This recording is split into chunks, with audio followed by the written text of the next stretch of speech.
Assalamualaikum dan salam sejahtera kepada semua. Kami daripada kumpulan 3 yang terdiri daripada saya, Maisyara, dan 9 orang lagi rakan akan mengupas satu topik yang menarik berkenaan sukan sebagai wadah untuk memupuk perpaduan kaum.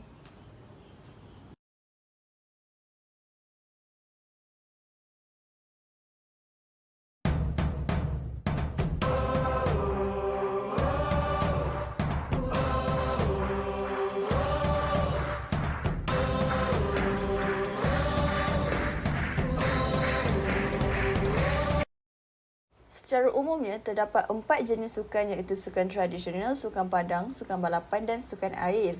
Sukan tradisional di Malaysia adalah berkaitan dengan adat resam dan budaya masyarakat pada suatu zaman dahulu, sebelum sukan padang dan sukan air mula diperkenalkan oleh Barat.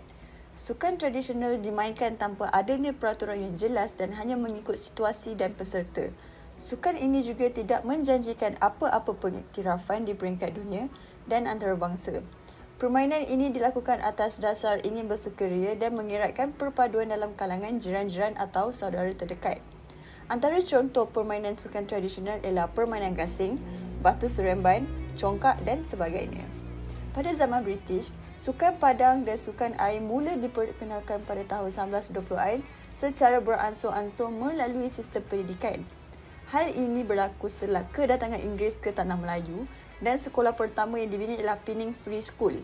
Pada mulanya, tiada sebarang subjek yang menekankan tentang sukan dalam silibus pembelajaran di sekolah seperti subjek pendidikan jasmani yang kita lihat pada hari ini.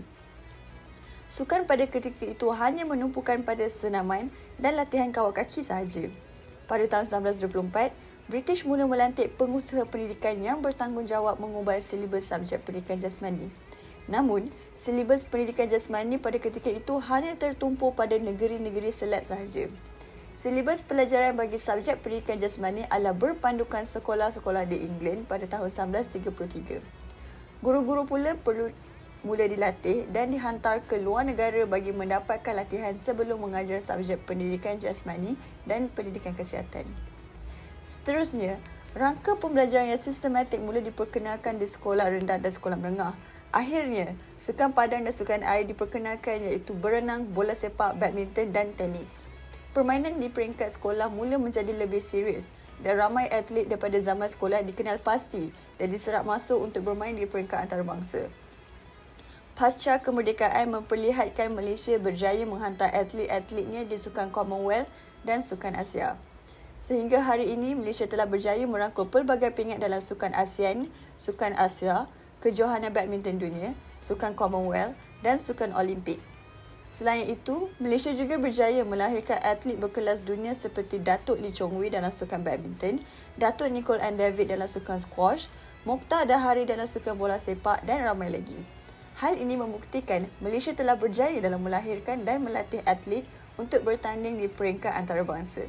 Acara sukan di peringkat antarabangsa mahupun tempatan bukan sahaja memupuk semangat kesukanan, malahan sifat perpaduan dalam kalangan rakyat Malaysia itu sendiri. Oleh hal yang demikian, kajian ini dilakukan untuk mengetahui apakah jenis sukan yang menyumbang kepada perpaduan kaum. Selain itu, kajian ini dilakukan bagi mengetahui apakah inisiatif kerajaan dalam mempertingkatkan kecemerlangan perhubungan individu dan masyarakat yang berbeza kaum. Bukan itu sahaja, kajian ini turut dijalankan bagi mengenal pasti adakah ikon sukan negara dapat menjadi penyumbang dalam memupuk semangat perpaduan kaum di Malaysia. Apa itu sukan? Sukan membawa maksud segala kegiatan yang memerlukan ketangkasan atau kemahiran dan tenaga, seperti berenang dan bola sepak, yang dilakukan sebagai hiburan untuk menyihatkan badan. Dan apa itu perpaduan pula? Perpaduan yang berasal dari kata akar padu dapat ditakrifkan sebagai bersatu, bermuafakat, bergantung, kukuh dan utuh serta berunding bersungguh-sungguh. Bagi objektif kajian kami ialah yang pertama untuk mengenal pasti jenis sukan yang menyumbang kepada perpaduan kaum. Yang kedua ialah untuk menganalisis inisiatif kerajaan dalam mempertingkatkan kecemerlangan perhubungan individu dan masyarakat yang berbeza kaum. Dan yang ketiga ialah untuk mengenal pasti ikon sukan negara yang bermain peranan dalam memupuk semangat perpaduan kaum.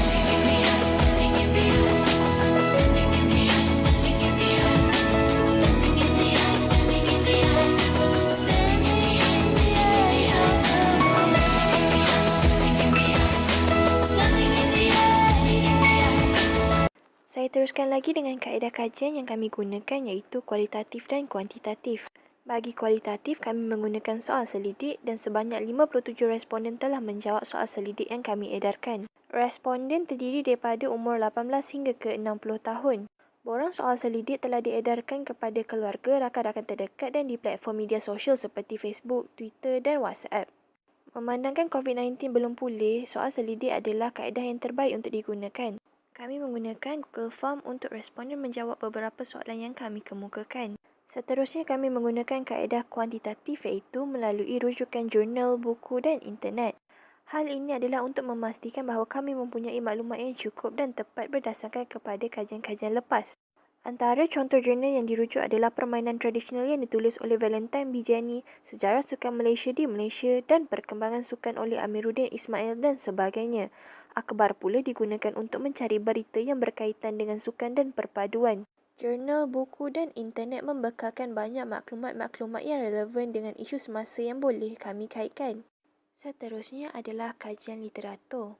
Terdapat 4 jurnal daripada kajian yang lepas yang kami rujuk. Yang pertama adalah pekaji telah menelaah kajian yang telah dijalankan oleh Ahmad Faizal Muhammad Fiah. Kajian ini bertajuk Peristilahan dalam Dunia Sukan iaitu telah membincangkan mengenai perkaitan sukan dan media. Media tradisional seperti surat khabar dan media baharu seperti berita kini memperuntukkan slot khas bagi sukan. Pengkaji telah mengkaji dengan lebih mendalam tentang betapa pentingnya media untuk sukan.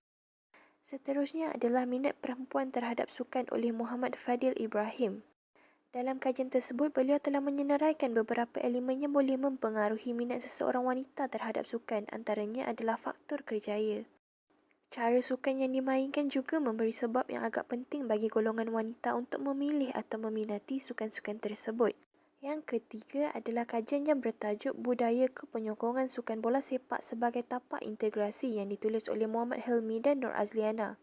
Antara objektif ke atas kajian adalah untuk melihat pembentukan budaya atras di Malaysia selain menilai fungsi dan peranannya yang dilihat mampu untuk menjadi salah satu medium kepada mewujudkan perpaduan dalam kalangan masyarakat. Akhir sekali adalah kajian yang bertajuk Pemupukan Kesepaduan Sosial melalui Kurikulum Persekolahan di Malaysia oleh Zul Aizam, Yassin, Hasmadi Gaza dan lain-lain. Artikel ini memfokuskan kepada pembangunan dan perancangan kurikulum kebangsaan dalam menunjukkan kesepaduan sosial di Malaysia. Hasil daripada kajian ini mendapati bahawa sistem pendidikan perlu memainkan peranan yang penting. Pihak pengurusan Persatuan Sukan Kebangsaan perlu memberi perhatian terhadap elemen kesepaduan dalam organisasi sukan bagi mencapai tahap keberkesanan yang terbaik. Gemuruh suara, jadi bangsa berjaya. Gemuruh perkasa, bawa satu bendera. Nama kita dengar di seluruh benua. Rasa bangga, genggam amanat wira, jurang panji Malaysia.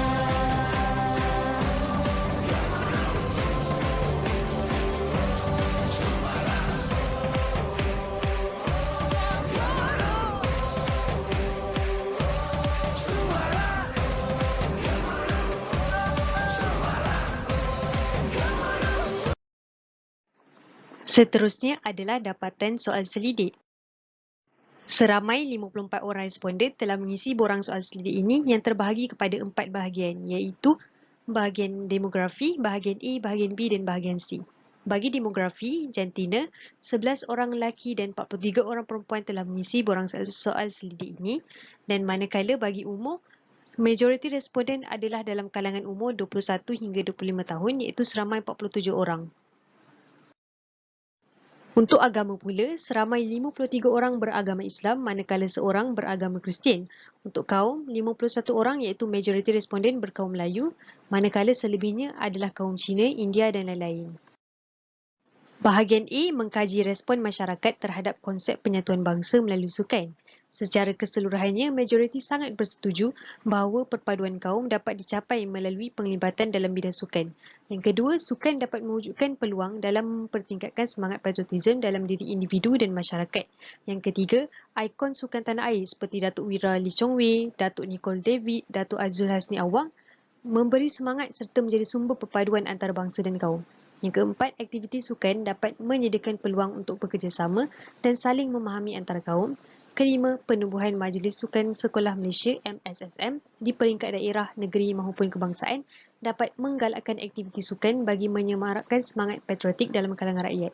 Akhir sekali, sukan patut dijadikan antara pilihan utama setanding dengan pendidikan dan kemahiran elektif bagi memberi peluang untuk rakyat memilih sebagai kerjaya. Bahagian B mengkaji langkah-langkah untuk mewujudkan penyatuan bangsa melalui sukan.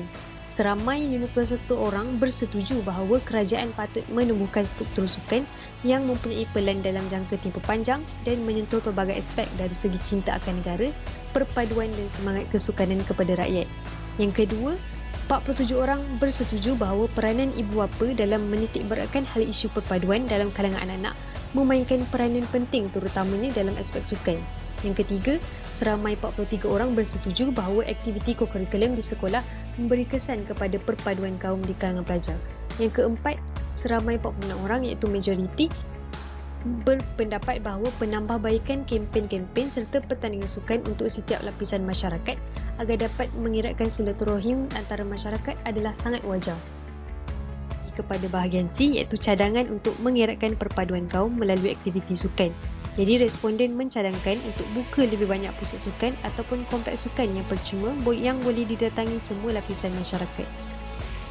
Yang kedua adalah mendedahkan cara dan peraturan permainan kepada pelajar supaya mereka boleh melibatkan diri untuk mencuba dan mengasah bakat terpendam dalam diri mereka dengan memahami peraturan yang jelas dalam suatu sukan.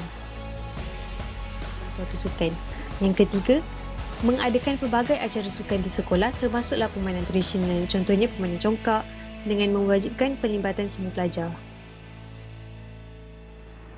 Seterusnya adalah isu-isu dibincangkan yang mempunyai 5 subtopik. Yang pertama adalah sejarah sukan Malaysia. Jadi kita nak tahukan sejarah sukan Malaysia. Sukan Malaysia iaitu SUKMA yang pertama telah diadakan dekat Kuala Lumpur bermula pada tarikh 19 hingga 26 April 1986. Pada mulanya, kita hanya buat beberapa jenis sukan yang dicadangkan, contohnya macam tenis, olahraga, bola tampar, pingpong dan berbasikal. Tapi penyertaan amat menggalakkan daripada kalangan rakyat Malaysia, jadi Majlis Sukan Negara telah buat keputusan bagi menganjurkan tamasya sukan ini pada setiap tahun. Walaupun Malaysia ini merupakan negara kecil, namun kebolehan negara ini dalam menghasilkan para atlet berkelas dunia tidak boleh disangkal lagi. Ramai atlet Malaysia dalam pelbagai bidang sukan terutamanya mencipta nama di pentas antarabangsa, seterusnya mengabdikan nama mereka dalam sejarah sukan yang patut dibanggakan. Seterusnya ialah peranan ikon sukan dalam membentuk perpaduan. Sukan-sukan yang dianjurkan di Malaysia ini kebanyakannya bersifat terbuka dan tidak tertumpu hanya kepada sesuatu kaum dan bangsa sahaja. Tambahan pula, apabila muncul ikon-ikon sukan yang datang daripada pelbagai bangsa, ini akan menguatkan lagi pernyataan yang perpaduan boleh dipupuk melalui sukan. Atlet-atlet ini bukan sahaja membawa nama Malaysia, bahkan turut menggalas harapan jutaan rakyat Malaysia. Sebelum berlakunya pandemik, pertandingan-pertandingan sukan akan ditonton oleh rakyat Malaysia di kedai-kedai makan yang menyediakan skrin besar. Inisiatif yang dilakukan oleh segelintir rakyat Malaysia yang menyediakan tempat dan ruang yang besar bagi menonton pertandingan sukan bersama ini telah menjadikan Malaysia harmoni dan akrab terutamanya dalam bidang sukan. Meskipun Sukan Olimpik 2021 baru-baru ini dilakukan ketika pandemik dan hanya dapat melihat dari rumah sahaja, sokongan yang diberikan kepada atlet-atlet bertanding tidak pernah putus, malah penyokong-penyokong menggunakan media sosial bagi memberikan kata-kata semangat dan dorongan kepada atlet-atlet negara. Berikutnya ialah inisiatif kerajaan. Pihak kerajaan merupakan pihak yang paling penting dalam memainkan peranan untuk membentuk perpaduan kerana mereka merupakan pihak yang mentadbir negara. Sukan Malaysia atau SUKMA dan Satu Murid Satu Sukan telah dilaksanakan kali pertama pada 26 April 1986 sehingga sekarang. SUKMA merupakan acara sukan tahunan di mana pesertanya merupakan atlet remaja. Tujuan utama SUKMA dilancarkan adalah untuk mensyukir bakat atlet muda yang berpotensi diberi latihan sistematik, seterusnya mewakili negara dalam sukan yang diceburi dan juga sebagai saluran kepada mereka yang hendak mengembangkan bakat selepas tamat sekolah. Walaupun SUKMA hanya terbatas kepada beberapa jenis sukan sahaja, namun penyertaan daripada rakyat Malaysia yang pelbagai latar belakang adalah amat menggalakkan. Kesan dari penganjuran tamasya ini juga adalah infrastruktur atau fasiliti dapat dibaiki bagi meningkatkan prestasi para atlet yang bertanding. Para atlet di peringkat rendah dan menengah turut didedahkan akan kepentingan perpaduan dengan adanya program satu murid satu sukan. Oleh itu, mereka mendapat peluang berinteraksi dengan rakan di sekolah yang terdiri daripada pelbagai kaum. Dalam program ini, murid-murid dibahagikan kepada beberapa jenis sukan tanpa mengira usia, jantina dan bangsa, dan penyertaan adalah wajib. Sepanjang program berlangsung, murid-murid dapat berinteraksi dengan rakan sekolah mereka yang lain dan mengenali antara satu sama lain. Topik seterusnya ialah keberkesanan sukan sebagai alat perpaduan. Rakyat Malaysia amat gemar melakukan aktiviti sukan tidak kira apa jenis sukan sekalipun. Buktinya, pada waktu petang, gelanggang futsal, bola jaring, badminton dan sepak takraw akan dipenuhi oleh orang ramai tidak kira bangsa maupun umur. Kemudiannya, mereka akan membentuk kumpulan dan bekerjasama bagi menentang pihak lawan. Hal ini memerlukan sikap kerjasama dan percaya antara satu sama lain bagi membentuk kumpulan yang baik.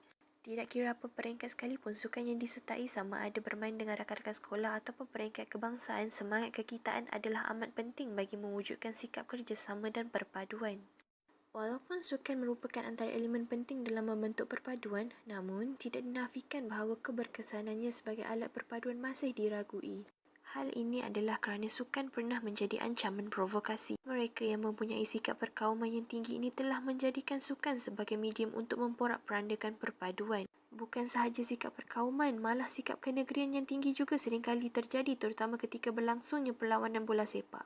Peranan media massa dan media cetak terhadap perpaduan sukan. Media cetak seperti akhbar, majalah dan risalah merupakan salah satu medium yang penting untuk mendapatkan berita-berita terkini tidak kira dari sudut politik, hiburan, kesihatan maupun sukan.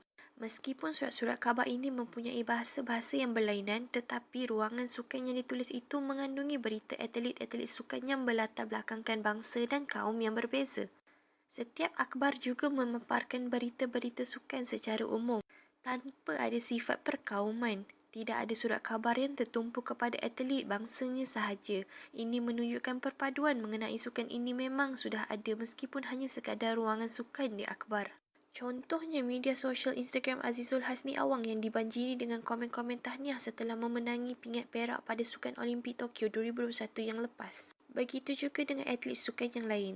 Kebanyakan pengikut media sosial atlet-atlet ini tidak tertumpu kepada kaum dan bangsa mereka sahaja, ianya berbilang kaum. Hal ini menunjukkan perpaduan yang dipupuk dalam diri setiap individu rakyat Malaysia. Ini tidak hanya ada dalam realiti, malahan juga ada di alam maya.